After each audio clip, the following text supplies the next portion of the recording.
Hello everyone, welcome back to our Java collection framework series. In today's video, we'll learn about generics with collection, an important feature that makes Java programs safer and easier to maintain. By the end of this video, you'll understand what generics are, why we use them, how to use generics with collections, advantages of generics, common interview question. Let's begin. Let us say what is generics.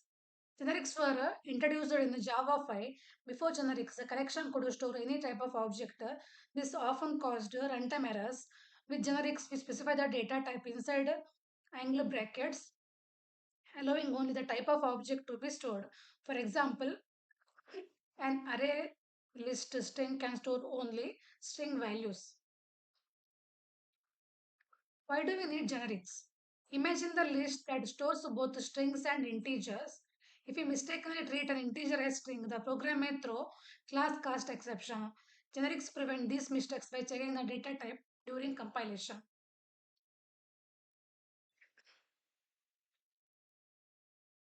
Let us see the example without generics. Here the array list stores both string and integer.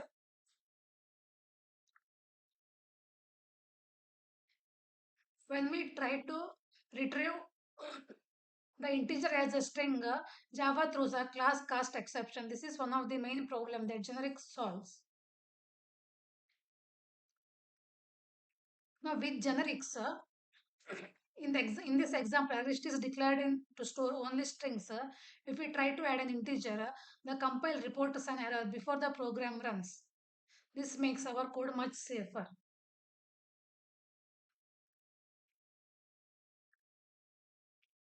Generics are supported by all major collection classes. For example, array list string stores strings, linked list integer stores integers, hash set double stores decimal values, hash map integer string stores key value pairs where the key is an integer and value is a string. That is the example of the generic class. We can also create our own generic class. Here T is called type parameter. When creating an object, we replace T with the specific type such as string, integer or double.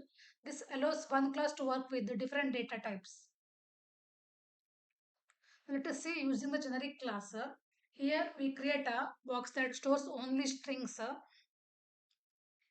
Because of the generics, the compiler knows that the get value returns a string, so no typecasting is required. Now let us see advantages of generics. Generics provide several benefits. They improve type safety, reduces runtime errors, eliminate unnecessary casting, promote reusable code, and make programs easier to read and maintain.